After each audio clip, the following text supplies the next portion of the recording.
In this video, I am going to show you how you can lock the entire sheet in Apple numbers. So this is on sample Apple numbers document, and here I see there is table, chart, table, and so many things. But how we can lock everything? Using on option, like if we select any object, like this table is an object, we can go arrange and then we can lock it so that it will be locked. But what about the other option, other things are not locked, right? So how you can lock everything all together? So right now there is no option that by single click you can lock. The only option is to select all the object together.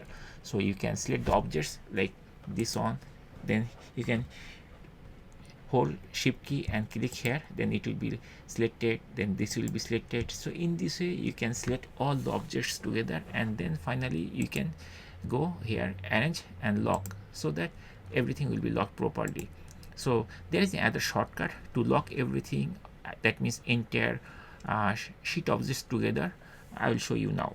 So we just need to select everything. We have to hold command key and then we have to press A key. So all objects will be selected. See here, this object is selected, this object is selected, all these objects are selected.